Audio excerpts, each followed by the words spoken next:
Welcome back to Greels Reels, everyone. This week we're diving back into the sport of basketball. A Gigi's legend, top 10 all time in scoring, first team All Canadian. We finally got some good Wi Fi connection because we tried to do this once before.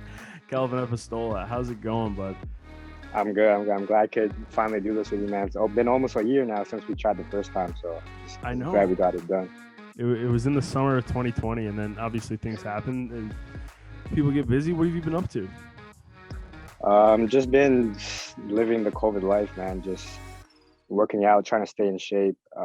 Just spending as much time with my family as I can, and I still have dreams of playing pro basketball. So hope that comes true soon. Hey man, I'm hoping that's gonna come true for you. And honestly it should because you are a baller. And even, we're talking about reflecting on the past year with COVID. Dude, the pinnacle of my last live sporting memory that was so crazy. You Ottawa Gigi's beating the Carleton Ravens and the Capital Hoops, man. Because I was Yeah, gone for the national tournament. So that was basically the last basketball game I seen live. And of course, you balled out. You beat the number one Ravens. Like we're gonna get into it more, but that's got to be pretty crazy.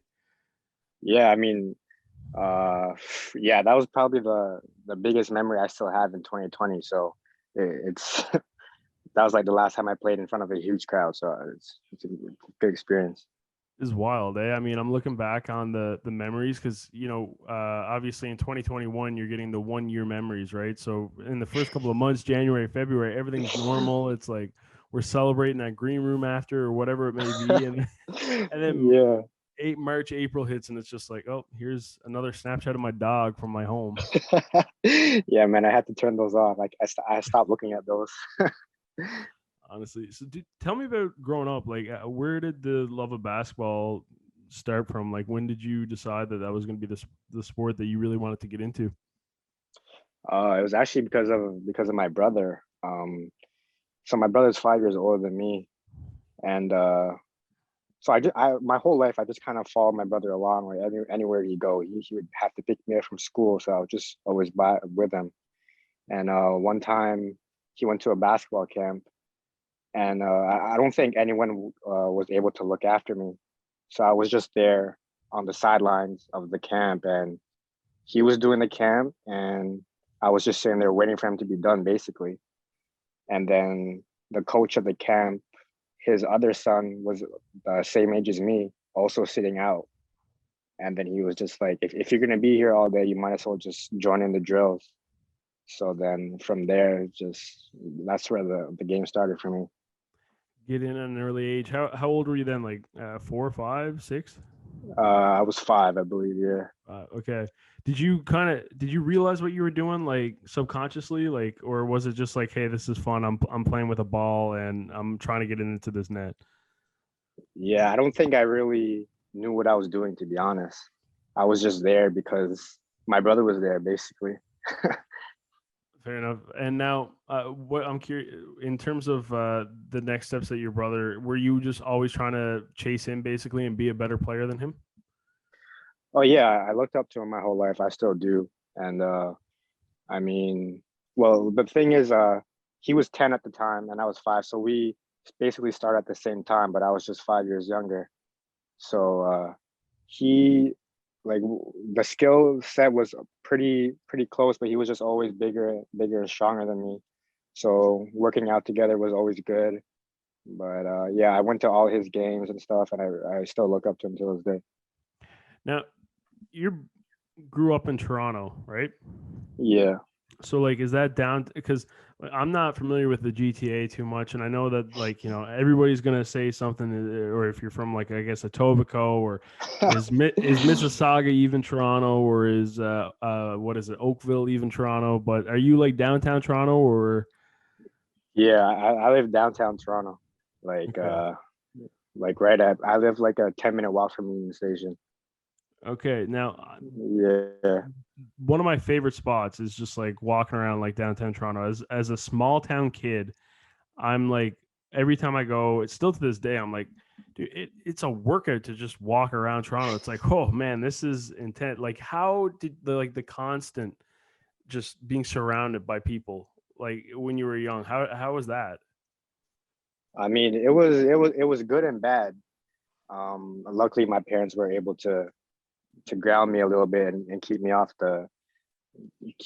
away from things that would to distract me and stuff. But I mean, Toronto, like, yeah, there's always people around here. Like, if you were to come to Toronto right now and go outside, like, you wouldn't think there's a global pandemic going on, like, for real. And it's so.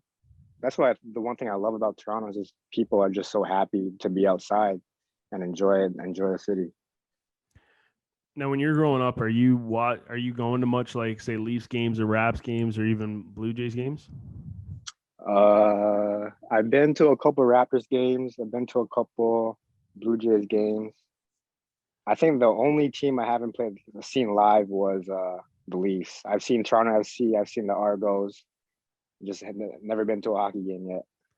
So with all that, sport basically at your fingertips to go to, like professional sport, like get to see the top talent, was there any other deviating interest in, say, maybe, hey, I pick up baseball or football even?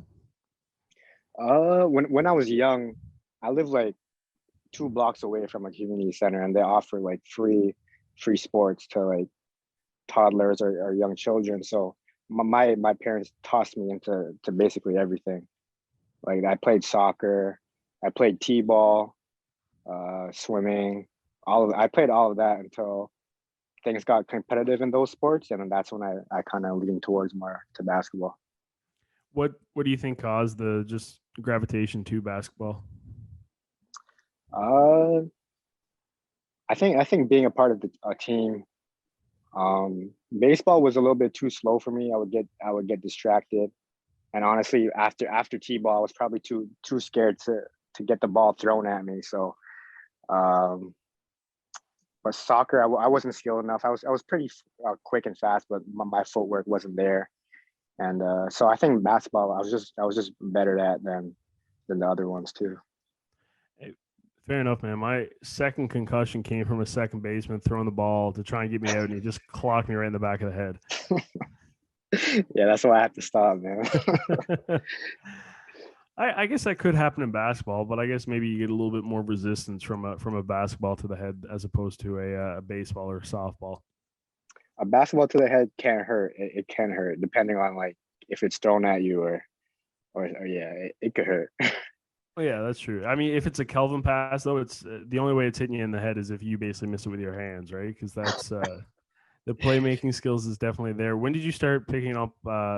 Just I guess because you can really control the tempo of the game, right? Especially in your position and just how you play. So like, when did you really start developing that? Like, was that something you noticed at a young age that you were able to do?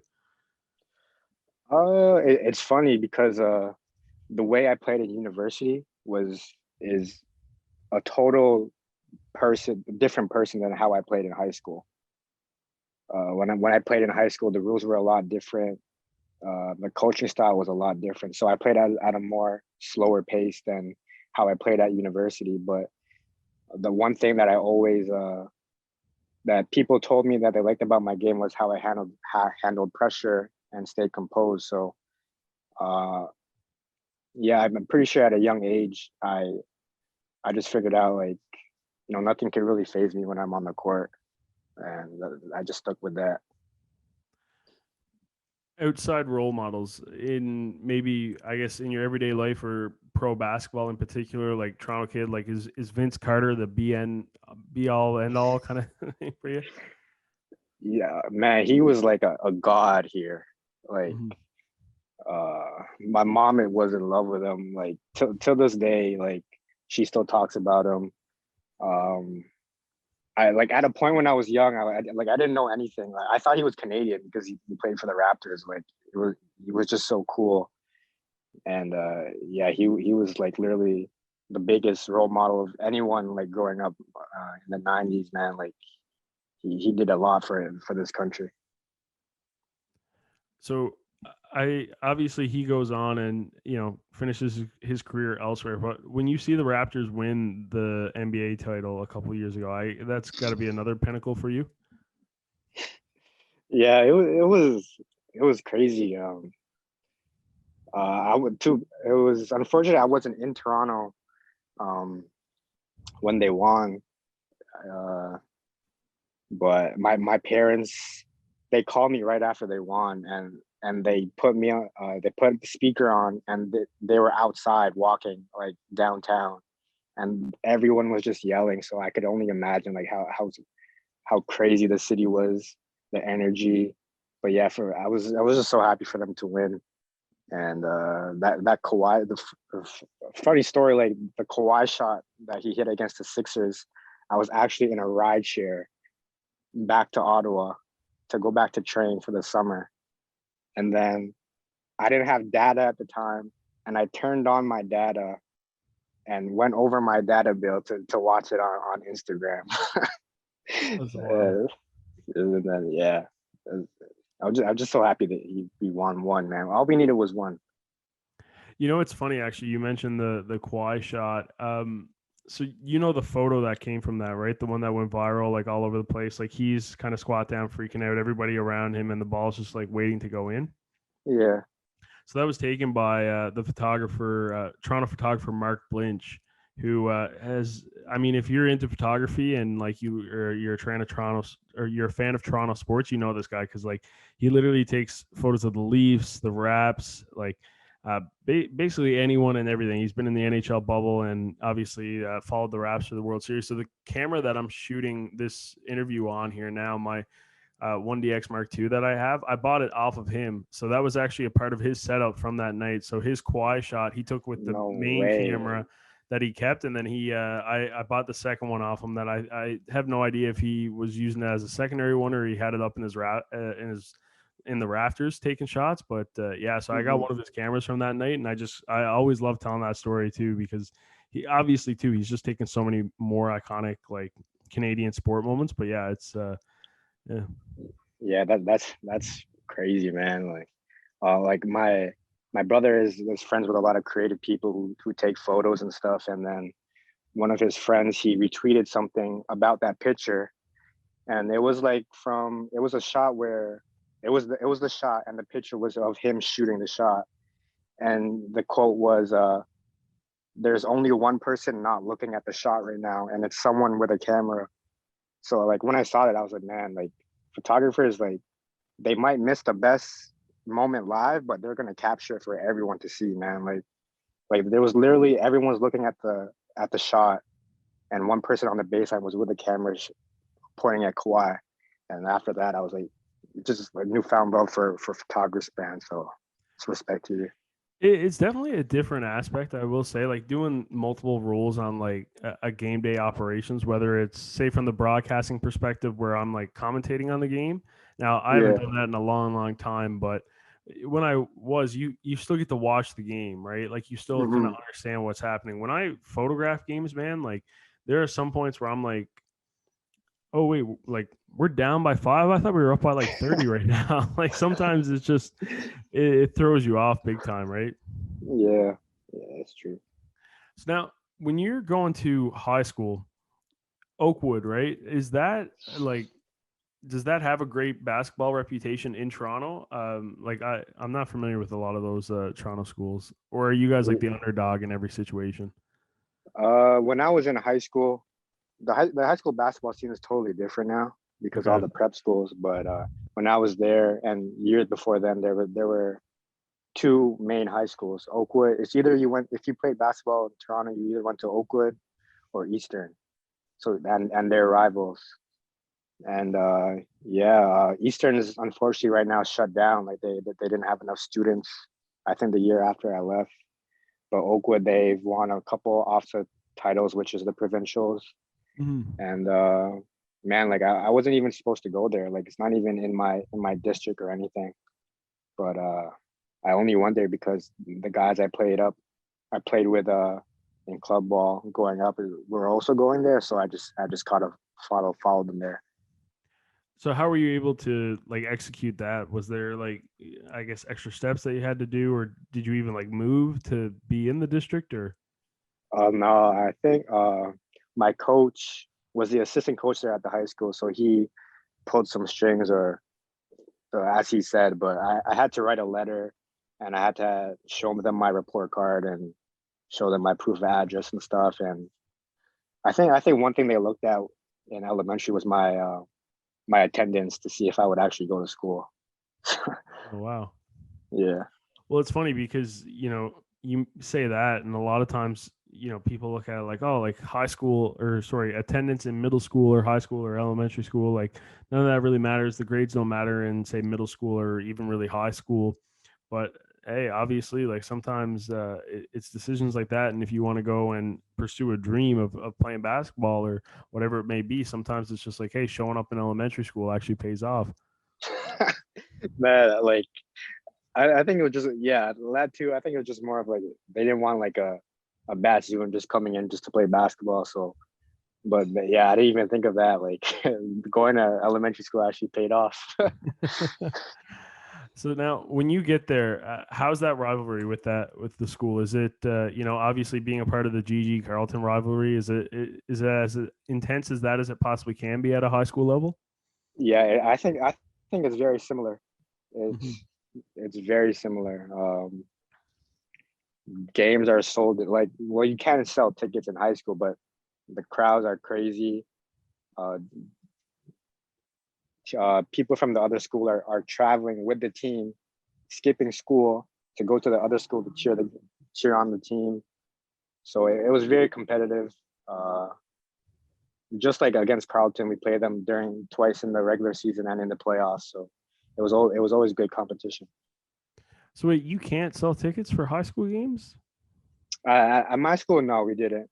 No, really? Oh, No. that's my that was like the big money maker was like tickets for volleyball tournaments on the weekend in my hometown. Like that was how like the school got a lot of funding for a lot of things.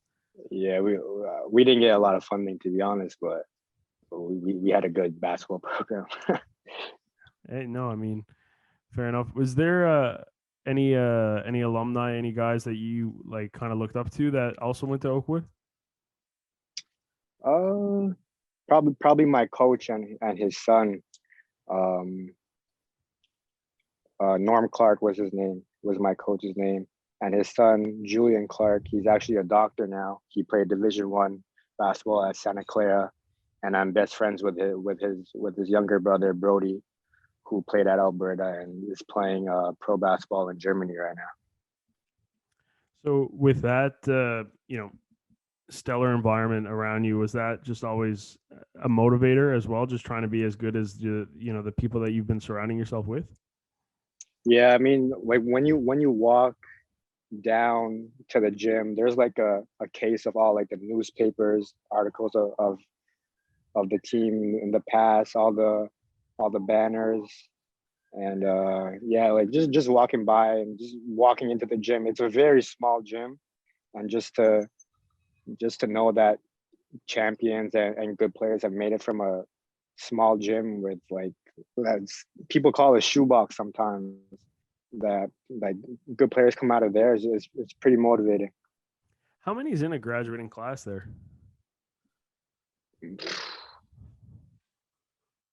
100, 200 maybe. Man, that's so interesting because you're in Toronto and it's like 100 because obviously there's just so many schools. Like my graduating class, my hometown's 6,000 people, and our graduating class was 115. Yeah, we were a pretty small school. Yeah.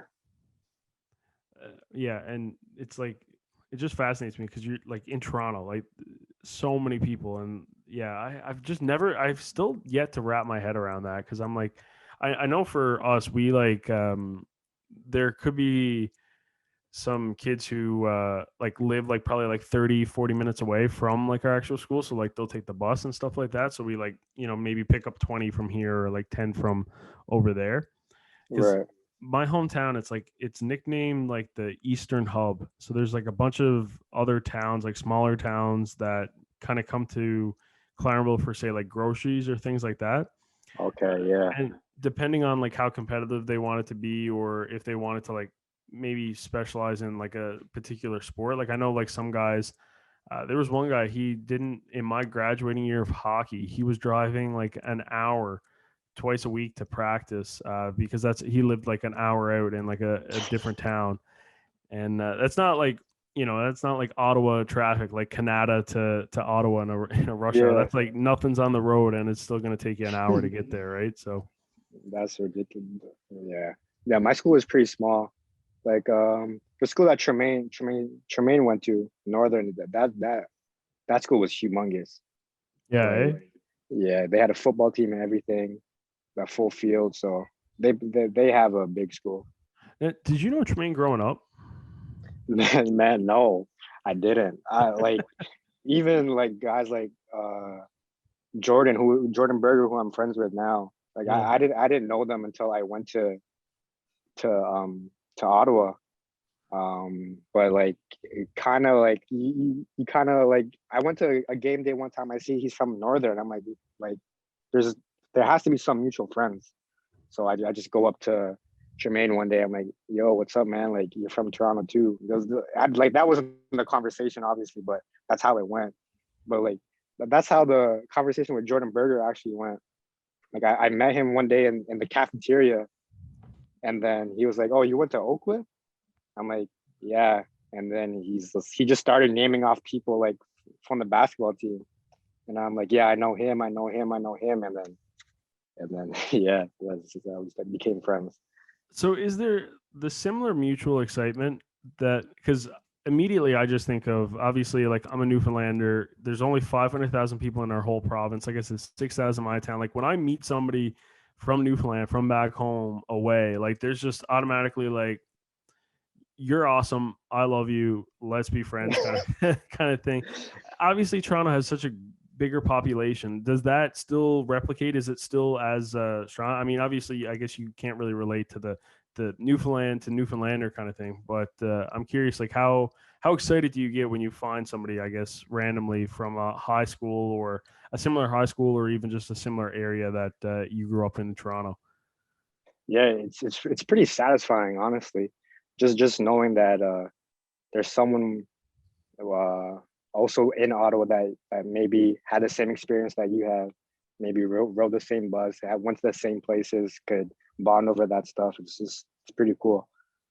Yeah, I guess it would be pretty similar in the same way, right? It's like, oh, okay, yeah, you're familiar with like this particular, like one thing that I always, whenever you're talking to somebody about Newfoundland or like, I'm always like having to explain myself, right? I'm like, oh, like this translates to like this is a nickname for like Yeah, the corner store kind of thing, right? On the yeah, on the side of the street kind of thing, right? Or anything like that. So I guess yeah, if somebody just immediately knows all those cues and stuff like that, and it's like, oh, like you get man, like where'd you go for lunch all the time? And you went to like yeah, this specific like pizza spot or something like that, right?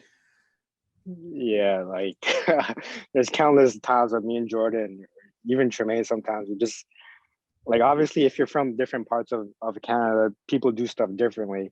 Mm-hmm. And like we would see stuff on campus and we just kind of shake our heads or just laugh at it. It's like either that's not how we would do it where we're from, or it's just like we've never seen it before.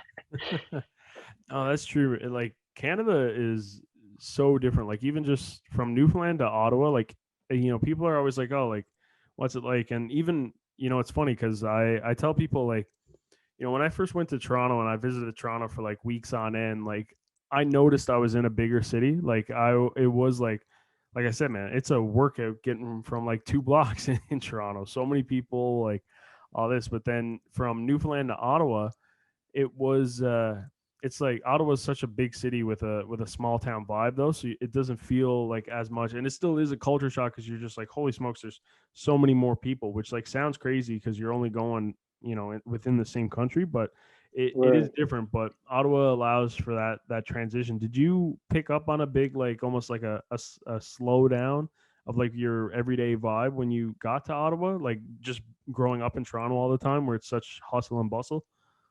Yeah, it was an easy transition for me. Just knowing like here in Toronto, like you said, like it's a trek. Like if you go on TikTok and all these people saying like, oh, go to this spot, go to this spot, you're walking like maybe half an hour, 45 minutes between spots. And like it's the opposite for Ottawa, especially where we go to school. It's like campus to the Rideau to Byward, just 10-minute, 50-minute walk max. So it just felt like everything was just so compact compared to Toronto, which is perfect for me.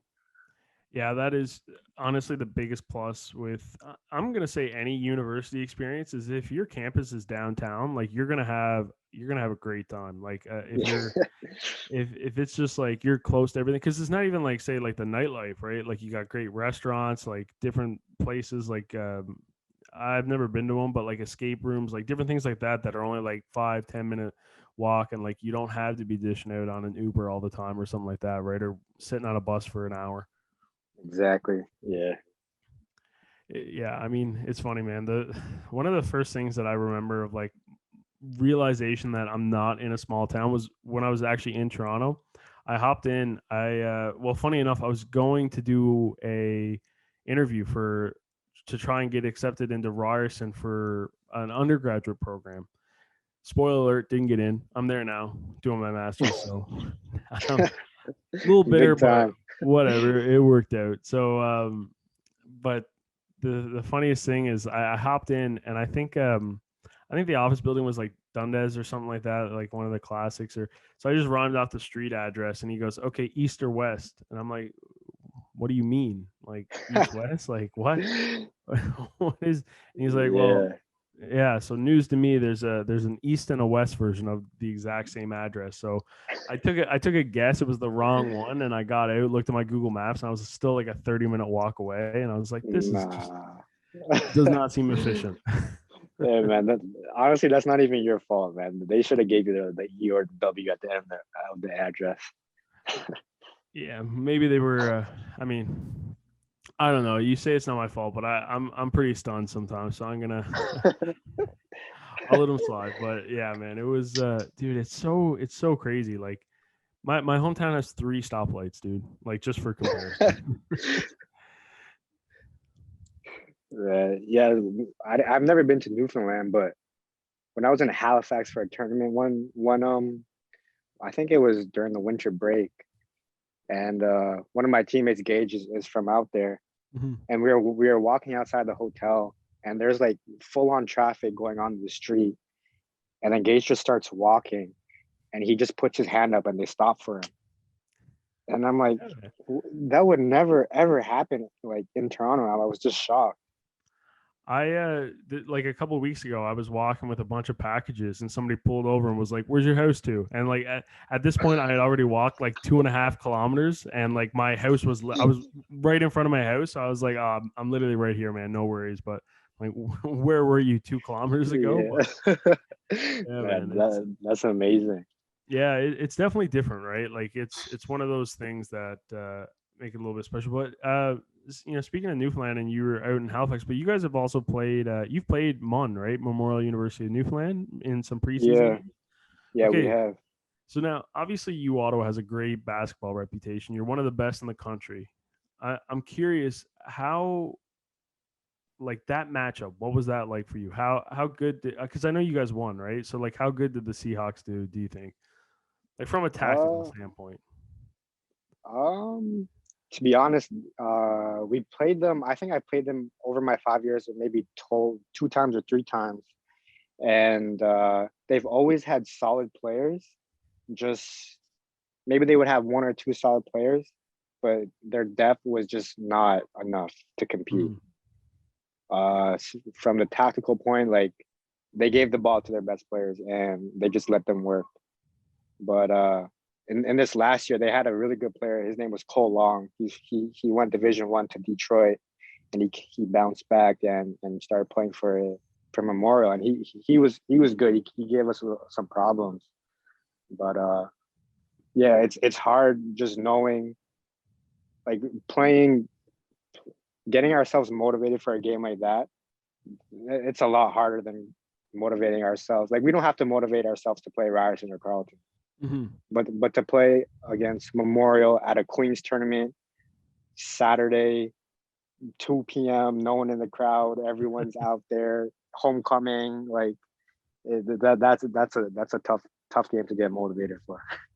Yeah, no, I can definitely. Yeah, I mean, I've just been in I've been in this stadium. Like, gee, I'm starting on my words here, but I've been in the stadium when like you guys are playing like a Carlton or a Ryerson, and like it's just so electric. And then I don't think I've watched. I think I was trying to get to one of those games, but I think you were still playing in like Kingston, and it was an hour, and I don't have a car or that kind of time to drive it to Kingston. But I've been in those where it's like, okay, here's the preseasons, just kind of like the exhibition games, and it is really not the same. Like it's one of those things where Right. you do have to do a little bit of like internal motivating. What's some strategy there for you? Like, where do you bring out the internal motivation? Man. Uh, for me, it's just knowing that, like, especially in my fifth year, knowing that if I don't go in confidently and like gunning right out the gates, like everyone's gonna follow me. So if I don't step up and just do my job right from the tip, then I know things are gonna be bad for the rest of the game. Mhm. Now, we've kind of gone all over the place, but I mean, we can dial it back to like that high school time when you're like getting ready to, make a decision. How heavily recruited were you? Because I'm not gonna lie, like, dude, doing some research, you type in Calvin Epistola, like, you're getting a lot of search results, like a lot of tape on you, like balling out in high school. Like, it looks like, dude, it looks like everybody was after you. Yeah.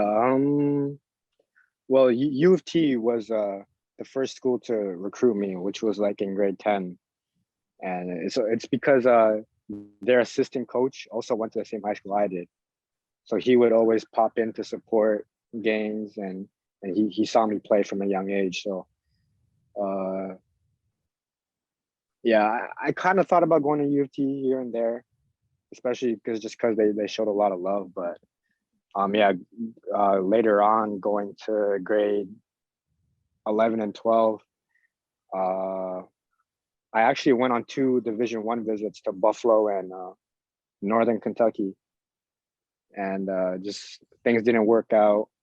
I'm not sure what happened, but they didn't end up offering me. But it was a cool experience to go and see and compete against guys at that level on the visit and see the experience that I would have had if I got the chance. But yeah, my final three schools were who I was choosing from was Ottawa, Alberta, and U of T. Now, when you don't get the NCAA like D1 offers, is that kind of chip on your shoulder? How are you, I guess keeping your cool? Because, regardless, you're going to go on and play university basketball. Right. Honestly, it was really hard on me, man. It was a dream of mine, but it's just things didn't work out, and it's just some things I couldn't control. Obviously, some things I could have controlled too, but I didn't. But it's funny because I told I told Coach Jimmy, if I don't get an offer, like I'm going to Ottawa, and that's kind of how I committed to the school. Now, I guess, what separated Ottawa to be that final destination spot for you? Um, just it was for me. It was thinking about what I would rather go through. Would I rather go like for Ottawa? Would I rather go through sitting 1 year on the bench behind my coach now, Mike Laffercan, and learn from him, or go to U of T? I get to play, maybe possibly start my first year, but we won't win as much games. Or go to Alberta, 4 hour, 5 hour, 4 hour, 5 hour flight away from home. My parents don't get to watch me play live. And I just kind of weighed my options. I was just like, yeah, Ottawa is the right fit for me. And plus Coach Jimmy and his staff at the time was did a great job of recruiting and getting to know my parents, getting out to my games. Like yeah, he did a great job.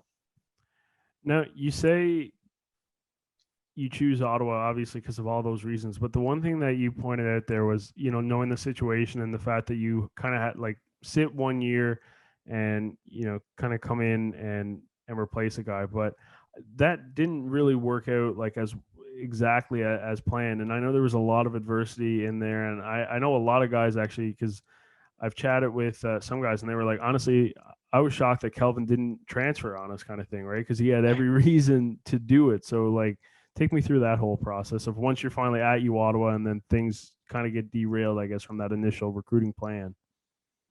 Yeah, so um, my first year, I got to play. I Mm-hmm. mean, we were blowing out teams, so that's when I got to play. But even when I did get to play, I didn't meet expectations at all. My expectations, the coach's expectations. So uh, I don't know, that was 100% on me. And I don't blame Coach Jimmy for recruiting over me for my second year because I had enough minutes in my first year to prove that I was a Division 1 caliber player, quote unquote, right? So, but yeah, like Coach Jimmy just did a great job of recruiting and good guys. Like if some, I know you did a podcast with Sean and maybe not with Adam, but Sean came in my third year and took the starting job from me, but he wasn't like a mean guy about it, so I couldn't like hate on him or anything.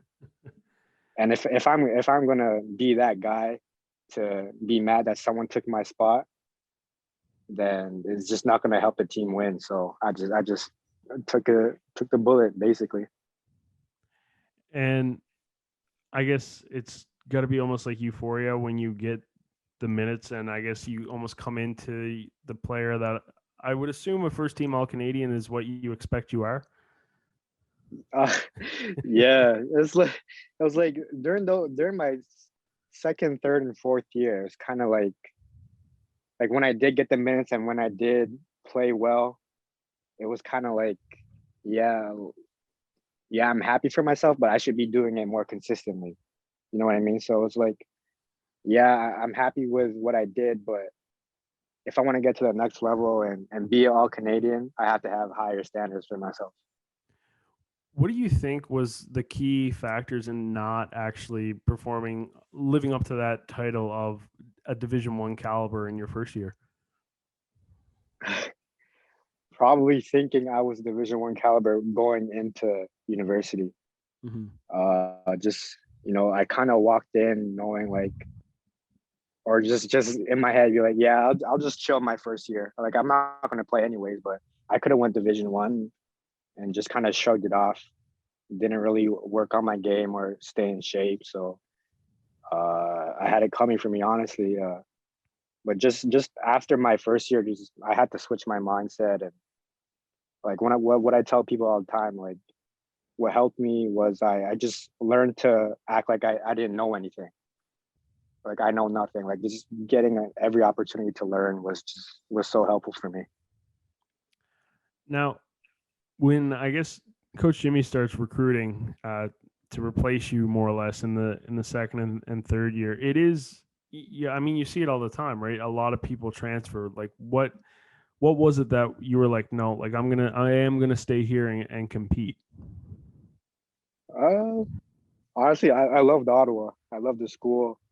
Um, I had total trust in Coach Jimmy, knowing that he was just trying to make the best team possible. And yeah, I've heard it all. Like you should transfer. You should just sit out this year. Just work on your game. But that's just like other people telling me what I should do and how I should handle my life. They obviously don't. They didn't have the same vision that I did. So I just stuck true to my word and just grinded it out. And I honestly wouldn't have changed anything. Honestly, that very valid point. And I guess it almost seems like the actual idea, the fabricated idea of you transferring, almost kind of seems to be outside noise as opposed to like your internal thoughts. Yeah, I mean, uh, like there are a couple nights where I was like, if I would transfer, where would I go? Mm-hmm. And and then I would think about the process of maybe sitting out a year, getting my transcripts, all this stuff. I'm like, is it really worth it just because one guy is in my way? Like it was just another thing where it was like what am I willing to go through to get to my goal? Am I willing to work my butt off and try to get a starting spot, or do all this stuff just to go back home? It's very valid. I mean, the thing is too, you could essentially be in the exact same predicament. Like just because you transfer doesn't actually guarantee that you get the spot. Exactly. Now, when you start, performing and really molding into the player that you want to see and expect from yourself and, obviously pleasing coaching staff, at what point do you realize that like, okay, hey, I'm gonna go down in this organization's history as, one of the greatest shooters in this program? Uh, it was actually in September, um, or maybe even the summer. Because in the summer, I actually fractured my wrist, two bones in my wrist, which was like I could play through it, but it was never really 100% in the summer. And that's when Coach Jimmy kind of put it in my head where like we need you to play at your best to win this year. Honestly, that like just knowing that he believed in me so much and the coaching staff believed in me so much, where he told me to actually not work out for once and just chill. It was just like eye opening to me, because in September the same thing happened. I went to an optional workout on a Sunday night, playing playing playing basketball. I'm not going to say what I was doing because Coach Jimmy might hear this, but I was doing basketball stuff, and I bruised my heel. Like, what type of injury is a bruised heel? Like, I literally couldn't walk for like 2 weeks, and then I messaged him at 6 in the morning asking him what time the athletic therapy opens and if he can get me an appointment. And he was like, "Oh, this has to be bad if you're messaging me at 7 a.m." And then from there, he was just like, he actually texted me, "You can be an all Canadian if you stay healthy and you continue to put in the work." And then from there, I was just like, yeah, I just have to be smarter with how I carry myself on and off the court. And because I felt like during my first 4 years, I put in enough work. It was just about the other stuff, like my body, what I was putting in my body, how I was treating my body, stuff like that. So now when you're hearing that type of praise and I guess prediction from somebody who obviously knows the game and is, in that coach kind of role, just like somebody who you're basically forced to interact with every single day, and you're hearing like, hey, like you can be a first team all Canadian, like if it's on you kind of thing. Like for one, like a couple things with that, like do you wonder why? What hey, like what makes him say that about me? And then is there also like an underlining of like extra pressure there where you really don't want to disappoint somebody who has that belief in you? Uh, well, I mean, you like you said, Coach Jimmy is a great basketball mind. Like he's seen, or he's coached, I think it's 10 All Canadians in his career, maybe. So I mean, I'm pretty sure when he sees one, he'll know. But I didn't really think about the pressure that was put on me the whole year. Uh, it just I kind of just went out there and just tried to play, just be myself. 'Cause I remember when I was thinking like, yo, I have to be a all Canadian tonight to win. That was probably when I didn't have one of my best games. So just going out, letting the ball come to me, letting the game come to me is probably when it was just easy for me. How does it feel that, whenever people talk about Gigi's basketball now, like now that your time has come to an end, like you said, like Coach Jimmy, we say 10 as like because 10 is a lot, but 10 is all in the history of the since Coach Jimmy's been there because he's been there for time now. Like 10 isn't a whole lot, right? And then it's weird. It is and it isn't obviously, but Right, right. um the fact that you're one of those 10 and you're ninth all time in scoring for the program's history. So like when basketball comes up, like you're going to be talked about as like one of the greats. And obviously, with LeBron still currently playing, like in basketball in general, like that, it's always a conversation, right? Of like who's the greatest, who's the GOAT. You got Jordan, you got LeBron, or everything like that. But to dial it into the realm of you, Ottawa, and Gigi's, like you're in that conversation now. Now that it's all done, like how's that feel? Uh, honestly, it still hasn't really soaked in yet. To be Mhm. honest, uh, I mean, when I talk to my teammates and stuff, like honestly, I hate like when guys try to gas me up and boost me up. Like I'm not that type of guy. So I know like you are. That's why I'm giving you this question right now. so like when when they do it, and if they do it, they kind of do it to like get on my nerves kind of thing. So, like shout out to Brandon Robinson. He's always trying to I was gas me up and legit stuff. gonna mention the. I think I think it was like 2 games in Ryerson, and for some reason, man, you turn it off in the city of Toronto. Like you, and I think it's a Snapchat or an Insta story of just you in Subway after dropping like 30, 40 points, whatever it was, hood up, just not phased, leave me alone, and Brandon's just hyping you up behind the phone. Yeah, man. Yeah, like yeah, the whole team knows the whole team knows what you're talking about right now. I don't even want to say it, but yeah, when we got back from that trip, everyone was calling me homecoming king, all this stuff. Yeah, man, it was just it like it. I if it was anyone other than Brandon, I would have said something, but it's because it was Brandon, my boy, and he was just doing it just to put a smile on my face. I was just like, yo, I'll just let him have his fun. So, yeah. Is there a reason why you think you turn up in Toronto though? Is it just familiarity? You're home, family's probably in the building. You want to show out for them, kind of thing.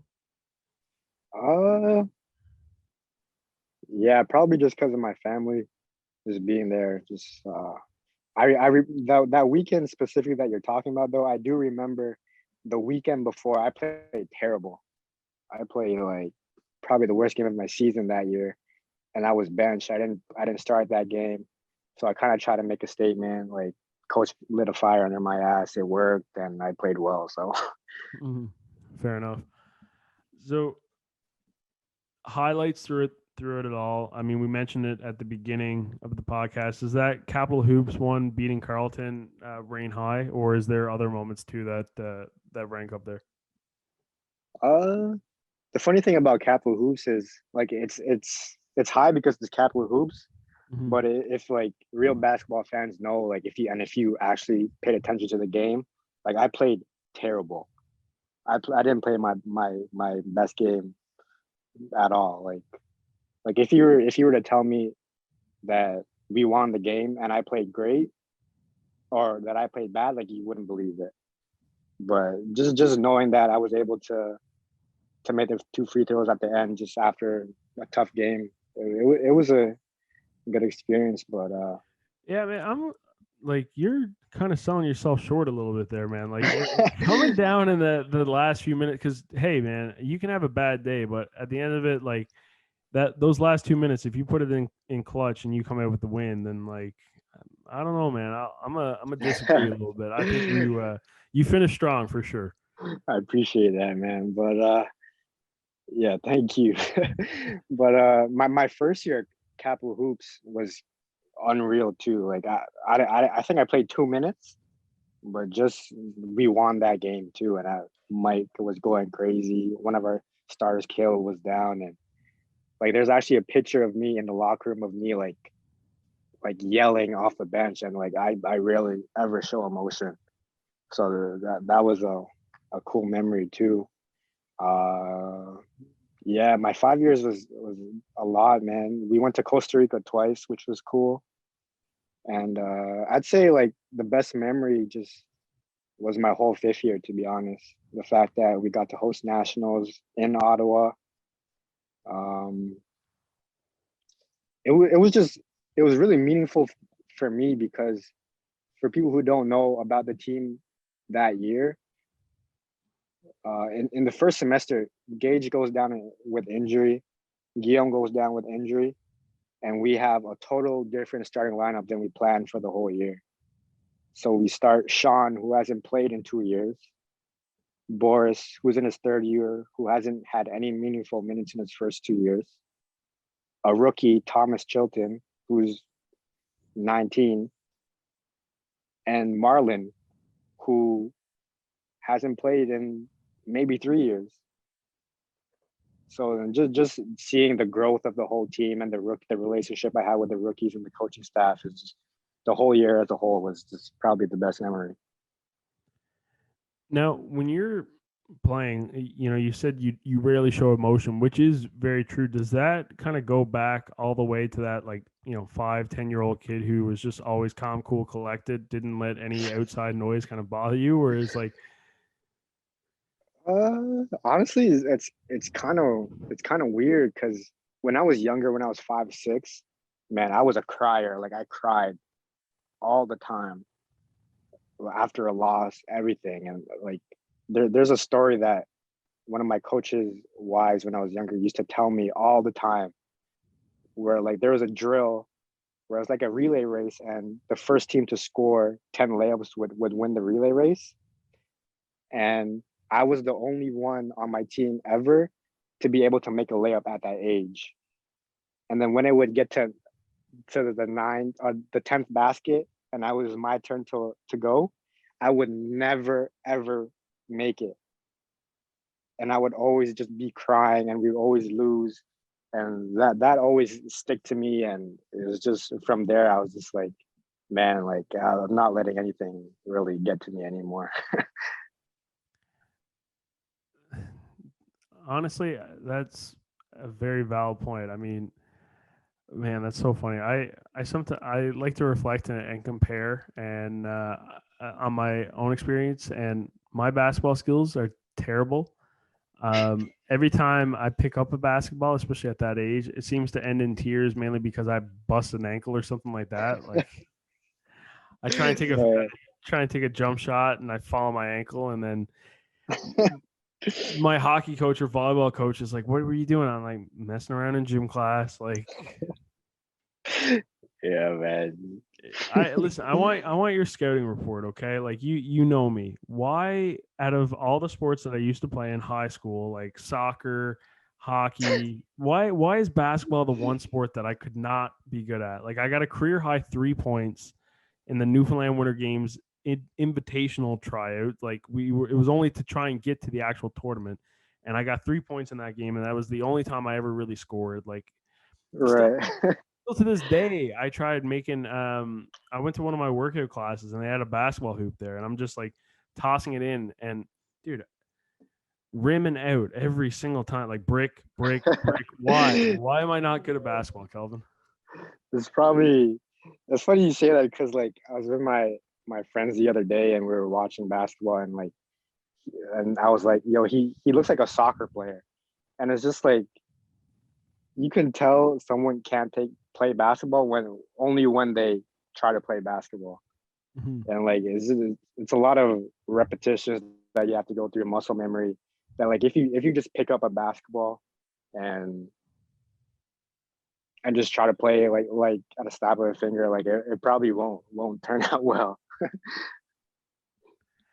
That's valid. Because I have been. I'm very interested in trying to figure out why it is like. Because obviously, I'm always just like, for one, I love all sports, right? Like I'm trying to it'd be awesome if I could, hey, pick up a basketball and play with my buddies in my free time. But I'm terrible, and that's not going to be an option for me. Yeah. But yeah, no, man, it's just I don't know. We've never played outside, but I'll just say we were playing outside, and I'll blame it on the wind or something like that. Yeah, that's a good. The wind, playing basketball outside is not fun with the wind blowing, man. I'll tell you that Is you am I you played in like some outdoor tournaments in Toronto, right? Like 3-on-3 or something like that. Was there? one. Yeah, there used to be a big like NBA sponsored thing at Ontario Place that they used to do every summer, and I think I played once or twice, but yeah, it just never happened again after a while. Okay.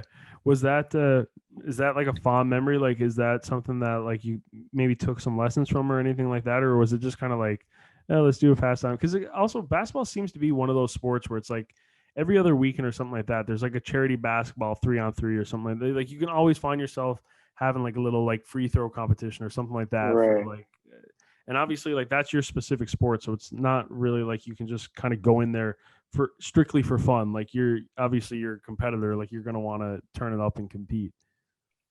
From what I took from those like outdoor 3-on-3 tournaments was just trying to adapt to the conditions of the court. Like I remember one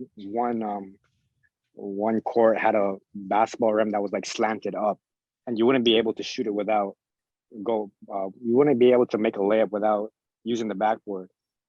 So and like maybe the concrete was uneven and stuff like that, and then it's like now thinking about it, like if you go to a different gym, like if you ever go to Algoma's gym in Sault Ste. Marine, like the lights are orange and like the floor is weird and like just like knowing like yeah, like facing this way you might get hit by the sun or the wind or something like that. Like that's what I took from playing outdoors.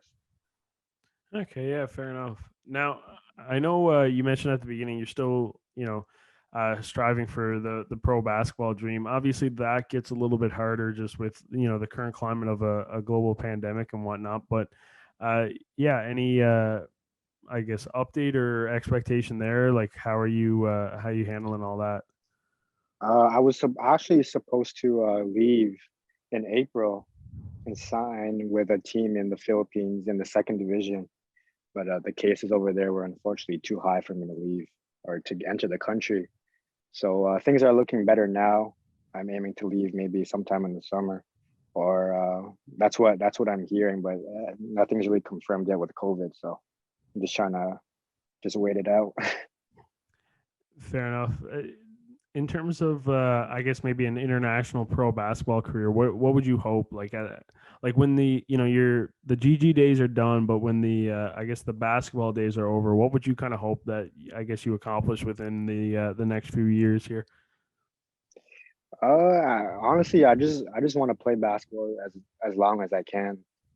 Um, I mean, I feel like jobs will always be available wherever it may be, wherever my passion may lead to. But just knowing like guys like Johnny Brandon, Mescal, Caleb Agata, like they played pro after going to playing at U Ottawa, and that motivated me to do that as well.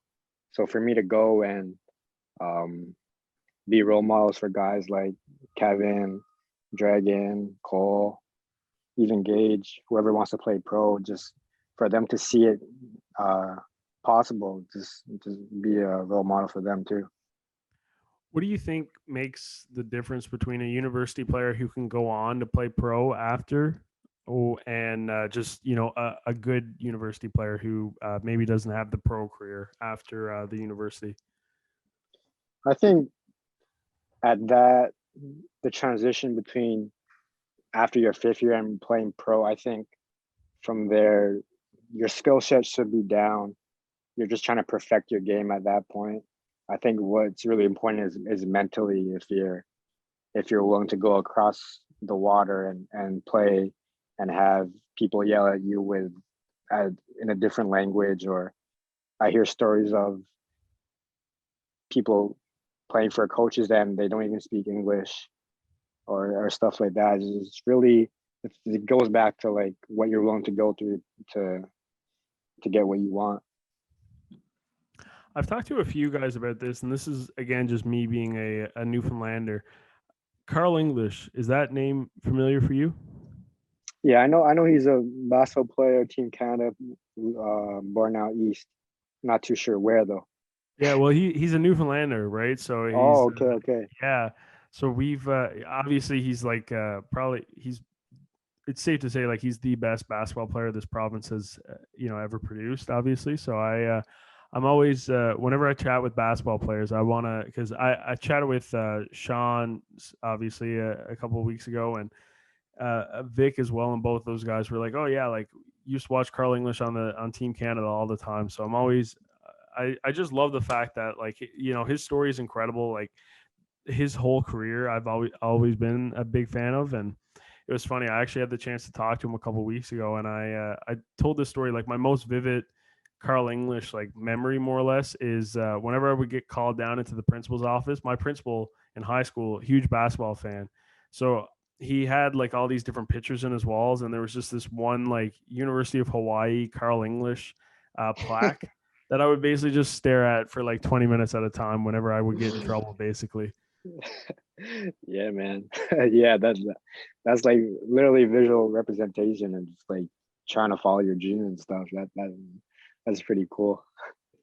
Now, is there like in terms of just perspective of trying to go pro now, is there extra precaution, extra steps that you now have to take that you weren't really expecting just because of the pandemic? Uh, there was I'm lucky to have like people in my circle who can guide me onto like what kind of questions I have to ask teams or agents. And just from what I've heard and from what I've asked is just sponsors may have pulled out on some teams that may have affected the pay that you may get. Seasons might be a little bit different with the travel. Just probably like basically the same stuff that's happening with like basically everyday stuff is happening with basketball as well. Mm-hmm. Yeah. Now, does that discourage you at all? Like, does it cross your mind? Maybe like obviously it's a lifelong dream, but like sometimes with just all these extra external factors, it's just like, man, like, is this really worth it?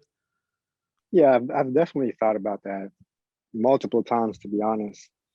Uh, if anything, is just I just want my parents to know that I'm doing okay Mm-hmm. because they probably worry about me the most.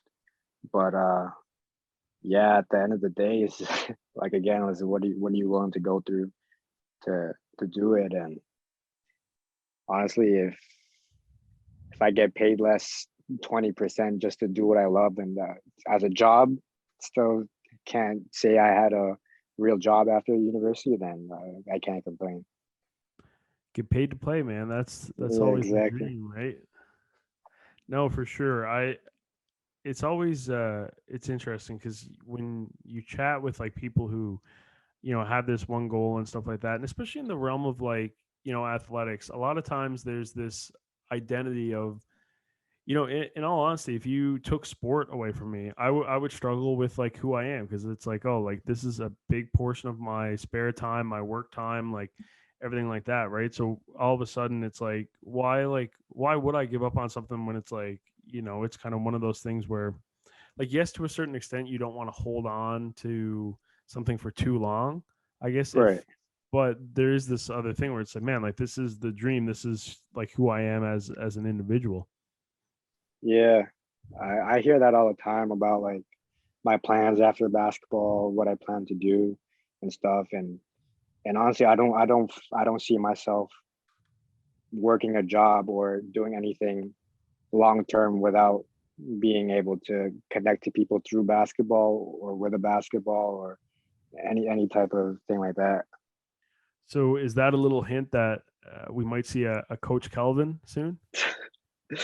No. Just knowing what I put Coach Jimmy through for 5 years or other players. No, I don't want to. Maybe not at that level to start. Definitely not. Maybe assistant coach or maybe I'll pop in once in a while, but not probably never a head coach. Yeah, maybe just the morale booster. Come in, shake some hands, smile a little bit. Shout out Brandon Robinson again, man. Oh man. So how I guess how are you training nowadays? Like anything else you've been up to just kind of keep yourself busy? Any extra hobbies you've picked up? Honestly, man, I've been playing a lot of Madden with my brother. Been working out in the living room, been running. Uh, man, I've been on like 500 walks with my parents. So I can't even like keep count anymore. I try to play basketball as much as I can. just trying to be safe. I'm in a group chat with some guys from U of T and some guys in the neighborhood here, and we try to play basketball together sometimes. COVID safe for sure, but other than that, just going living the days as they go, man. Hey, if you want to, this is a little insider information for you. If you want to get some just bragging rates on Tremaine, dude is terrible at Madden. He's always challenged me, but I've never played him. Dude, take the challenge. I who knows? He might be listening, so I should be nice. But Trey knows I love him. But yeah, man, I think I beat him like 30-10 one time. Like, and that was like the one and only the last time he played me. It was me and you know Ty, right? Yeah. That's the heated matchup. We kind of go back and forth, like who wins and who doesn't, and it's always kind of tight. That's the heated one. And then yeah, Trey got beat by me and Ty, and he just kind of stopped playing a little bit, you know. Oh, so he's trash then. Yeah, listen. I think you can beat him. I think you can beat him. So that's a little insider tidbit. And it's actually obviously, you know, both of you guys are from Toronto, but it's crazy that you bring him up and whatnot, because like just reflecting on it now, like he was episode 2 of this podcast. This is like 67, I want to say 68, something like that. So Mm-hmm. Man, congrats on that, man. That's big time. But yeah, I mean, yeah, just yeah, try and keep it consistent, you know. yeah. But yeah, Trey's a cool guy. Like the guys I've met and made relationships with on the football team is just amazing. I still talk to Jordan here and there. I still talk Mike Miller too. That's my guy. Mm. Funny story about Mike. Growing up playing like club basketball, he played for like the Carlton feeder team, Ottawa Guardsmen, and I played against him when I was younger. Oh no And way. yeah, and then when I saw him at Ottawa, one of my teammates pointed him out, and I was like, I just went up to him at the HBC. I'm like, yo, do you remember me playing me when I was younger? And he's like, yeah. And then it just turns out he was friends with Jordan Berger too. And then that's just how we just started hanging out basically. Though honestly, yeah, those guys are fantastic. Like some of the best dudes you'll ever meet in your life. And honestly, like me and Trey have been close, and dude, I love Trey, man. He's helped me so much, and just like I mean, him and Ty, dude. Like the fact that like this whole thing of like me getting integrated in football, it like Right. it's strictly started from just man, eighth floor Thompson chatting in the common room with Ty and Trey, and dude, like Trey was the one who told me that like Joey was the one running the Joey Kwasniewski was the one running the social account to message him kind of thing, right? And dude, Yeah. if I didn't have that information, like none of this, like the 67 episodes, none of that would be a thing, right? Like Gigi's football, like working social there, like everything that I've been able to do since, like none of that, right? So Yeah, man. You need those type of people to put you on sometimes. yeah, it's true, man. Like that inner circle, like what is it? You're a product of like your environment. Like that is something that like who you're hanging out with, like yeah, you're gonna find yourself in very similar situations. So the fact that like those people are goal oriented, like you just want to succeed as much as they succeed, whether it's in like different realms or the same realm, it's true. Exactly, man. That's well said right there. Yeah, dude. And so now the walks with your parents, I gotta ask, what's the like how do you switch up a walk, you know, because I've been on them too, man. I've done about pretty much the same, like 500 walks. Like how do you integrate some different conversations, like what's do you maybe stop for some snacks along the way, like how do you switch it up at least? Uh Man, honestly, it's just honestly this the same all the time. It's me walking ahead of my parents, sometimes with my brother, my mom and my dad on Pokemon Go, like doing swiping and stuff. And then when they would catch up, like the one thing is for sure, we're talking about how many people are outside. And Mhm. we honestly walk the same route all the time. We might stop at a bakery if we walk early morning. Uh, yeah, there's actually a bakery here. I don't think all bakeries do this, but we walk at like 7 a.m. to get croissants 1 day old for 50 cents. So it's like when we found that out, we just started walking early, like a lot, or sometimes I'd sleep in, or most of the time I would sleep in. My parents would go, but just finding little stuff like that, just supporting the local community and stuff like that is what we like to do. And I will say, like, when all this is like said and done, that's gonna be some pretty special memories, you know?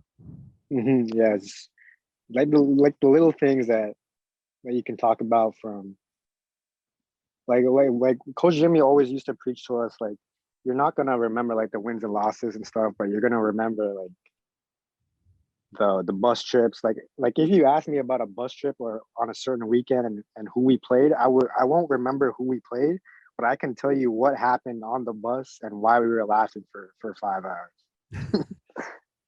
Honestly, dude, like, yeah, that's the biggest thing that I miss is honestly just like the bus, like, and the guys. Now, you said your parents were playing Pokemon Go. What? Okay, so same thing. My mom started playing Pokemon Go like 2 weeks ago. What is up with that? Like, do you like? Man, I've never even. I think I maybe played it for like 2 days when it first came out, and I was like, I'm not a fan of this. Like, what is going on there? I don't. My mom plays more than my dad, honestly. But I think it was just kind of like a hype thing. Like, oh, you see 50 people playing, you just kind of join in. But it's. I think my mom finds the enjoyment of like the satisfaction of like catching all the Pokemon and watching them grow, kind of thing, and type of that stuff.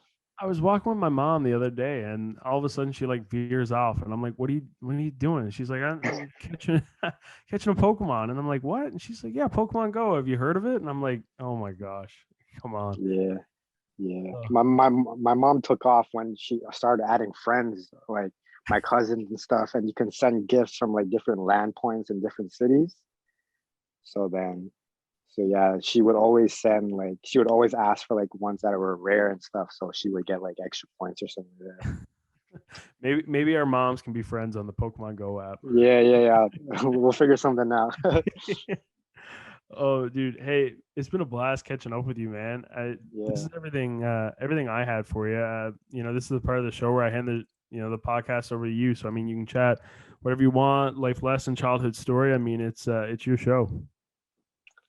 And first of all, I just want to thank you for allowing me to do this again. I know the first time was a little shaky, but uh, but yeah, just a testament to that. Just the growth that you can have from 1 year to to where you are for right now. It could be fixing your Wi-Fi or something like that, like something small. Like this pandemic has taught me, and I know for a lot of people, just how important time is and how important it is to live in the present. So yeah, I'm just grateful for this opportunity with you again, man. Appreciate it.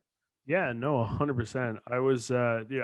I've basically been bummed the whole year being like, man, like, and I'll be honest too. I was so nervous because like re-messaging you, I was like, man, like we already messed up once. Like I'm like, man, I feel like I missed my opportunity with Calvin, but I was like, I'll give it a shot. I'll send him another message. Hopefully he's not too hateful. Like, Never, man. No hate over here, man. Just GG family forever, man. So 100%, dude. Hey, man, like I said, it's been a blast catching up with you. yeah, thank you again, man. Awesome. And thank you guys for watching another episode or listening to another episode of Greels Reels. If you can do me a favor, hit that like button, comment something down below, or share it with a friend wherever you're listening to. Write us a review, all that good stuff. Another episode done, a deep dive with Calvin on just the sport of basketball and his incredible GG career, an all time great. In the meantime, stay best kind.